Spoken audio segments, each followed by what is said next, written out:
नमस्कार। न्यूज़ डंका में आप सभी का स्वागत है। मैं महेश विचारे।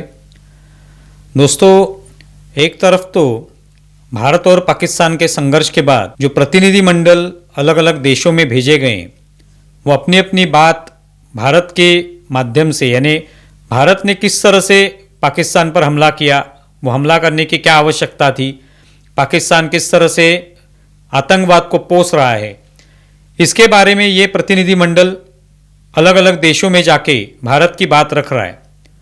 अभी लगभग सभी देशों से ये प्रतिनिधि भारत लौट रहे हैं, लौटने वाले हैं।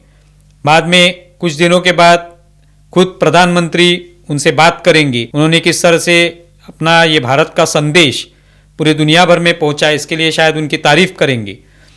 अभी एक तरफ तो ये तारीफ की जाएगी, उनको शाबाशी दी जाएगी कि भारत की बात उन्होंने रखी, लेकिन दूसरी तरफ भारत में ऐसे कुछ लोग हैं जिनको ये पसंद नहीं आया कि कुछ लोग वहाँ पे ऐसे गए, बीजेपी के अलावा कांग्रेस के लोग हो या जो इंडिया आघाड़ी के सदस्य हो, ऐसे लोग जो वहाँ पे गए और जिन्होंने भारत की बात रखी, पाकिस्तान के खिलाफ वहाँ पे बोला, पाकिस्तान के आतंकवाद के बारे में बोला, उनके प्रति भारत में कुछ लोग नाराज हैं। जिस तरह से शशि थरूर पर नाराज है, अभी कुछ लोग जो हैं वो सलमान खुर्शीद पर भी नाराज है। सलमान खुर्शीद भी कांग्रेस के एक जाने माने नेता है, पुराने नेता है, वरिष्ठ नेता है, लेकिन उन्होंने वहां पे जाकर कहा कि 370 जो कलम है वो हटाने के बाद जम्मू कश्मीर में एक तरह का सकारात्मक वातावरण तैयार हो गया। जम्मू कश्मीर में चुनाव भी हुए, लगभग 65% लोग जो है वो मतदान के लिए वहाँ पे उतरे और उन्होंने मतदान किया, एक सरकार चुन ली उन लोगों ने। तो एक अच्छा संकेत उससे मिला। सलमान खुर्शीद एक कांग्रेस के नेता है, फिर भी उन्होंने जाकर 370 इसके हटने के बाद क्या फायदा हुआ भारत को, जम्मू कश्मीर को, जम्मू कश्मीर की जनता को, ये उन्होंने बताया। तो स्वाभाविक है कि यहाँ के कांग्रेस के नेतागण जो है वो नाराज होना स्वाभाविक है उन पर। लेकिन अभी इस नाराजगी को सलमान खुर्शीद ने उत्तर भी दिया है। उन्होंने उसमें कहा कि हम लोग वहां पे किसी पार्टी की बात रखने नहीं गए थे, हम लोग देश की बात करने गए थे। सभी जो प्रतिनिधि मंडल में सदस्य हैं वो सभी देश की बात रखने गए कि देश भारत पाकिस्तान के मामले में क्या कर रहा है, क्यों ये कार्रवाई की गई, कार्रवाई करने की आवश्यकता क्या थी, पाकिस्तान किस तरह से आतंकवाद को पाल पोस रहा है, किस तरह से वहां पे आतंकवाद के अड्डे बने हुए हैं, हम लोगों ने या हमारी सेना ने किस तरह से आक्रमण किया, किस पर आक्रमण किया, क्यों आक्रमण किया, ये बिल्कुल बताने की आवश्यकता थी। और ये सभी लोग वहां पे गए हैं। तो सलमान खुर्शीद ने वही बताया कि हम लोग यहाँ पे देश की बात करने गए थे, हम किसी पार्टी की बात करने नहीं गए थे या राजनीति करने नहीं गए थे। और जब देश की बात करनी होगी तो हम सभी एक हैं। और ये अच्छी बात कही है उन्होंने, भले ही वो विपक्ष में हो, यहाँ पे भाजपा के विरोधी हों, लेकिन वहां पर जाकर उन्होंने देश की बात रखी। तो वो वहां पे कहने लगे या उन्होंने एक्स पर ये पोस्ट किया कि अब तो देशभक्त होना भी मुश्किल हो गया है, देशभक्ति के बारे में बोलना भी मुश्किल हो गया है कि अगर आप किसी के देश की अगर भावना किसी के सामने रखते हो, देश का कहीं पर समर्थन करते हो, तो कुछ लोग जो उसको विरोध भी करने लगते हैं। ऐसी परिस्थिति आ गई है। तो ये बिल्कुल सही उन्होंने कहा कि आज जिस तरह से कांग्रेस हम लोग देख रहे हैं, एक तरफ तो भारत ने, भारतीय सेना ने, भारत सरकार ने जिस तरह से पाकिस्तान के प्रति रवैया अपनाया है, वो देखते हुए सभी लोगों ने उनकी प्रशंसा की है, किसी ने भी विरोध नहीं किया। लेकिन भारत के ही जो विपक्ष के नेता हैं, विपक्ष के सदस्य हैं, वो मोदी सरकार पर इस तरह से सवाल उपस्थित कर रहे हैं कि मानो भारत जो है इसमें हार चुका है पाकिस्तान के खिलाफ।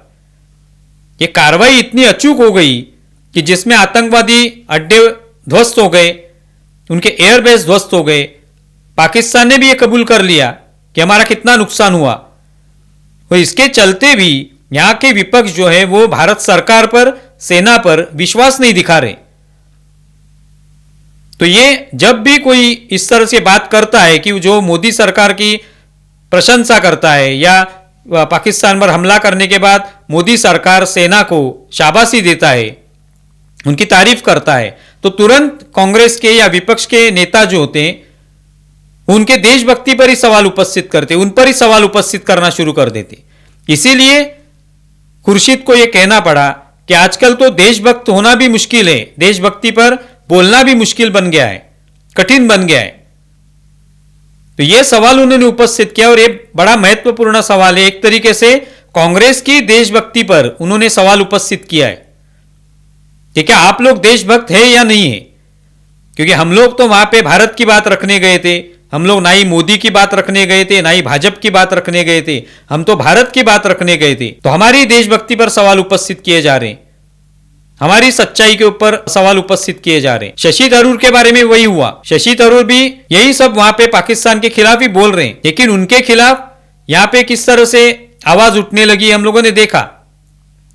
मानो शशि थरूर ये सुपर प्रवक्ता बन गए भाजपा के, इस तरह से आरोप हुआ।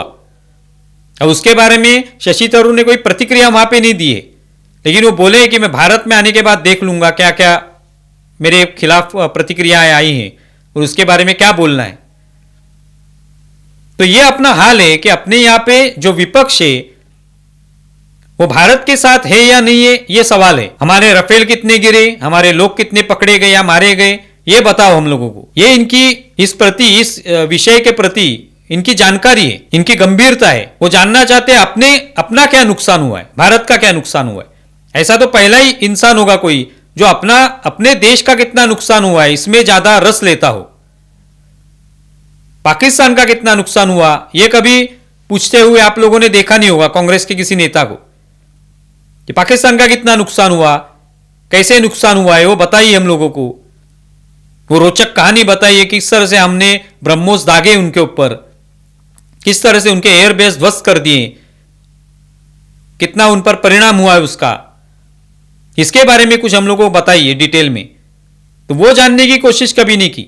हमारा नुकसान कितना हुआ है वो बताओ, ताकि हम लोग खुशी मना सके कि देखो मोदी सरकार के रहते इतना नुकसान हो गया, और कुछ इसका कारण नहीं हो सकता। तो सलमान खुर्शीद ने एक तरीके से उन पर सवाल उपस्थित करने वालों को यह बता दिया है कि आपकी देशभक्ति पर ही सवाल उठ रहा है। अभी आप देशभक्त हो या नहीं हो, जो लोग भारत की बात रखने गए उनके देशभक्ति के बारे में आप लोग पूछ रहे हैं। तो देशभक्ति, देशभक्त होना यही भारत में मुश्किल हो गया क्या? ये बिल्कुल सही सवाल खुर्शीद ने पूछा है। आप इसके बारे में क्या सोचते हैं जरूर बताएं। हमारा ये वीडियो ज्यादा से ज्यादा शेयर करें और हमारे YouTube चैनल सब्सक्राइब करें। धन्यवाद।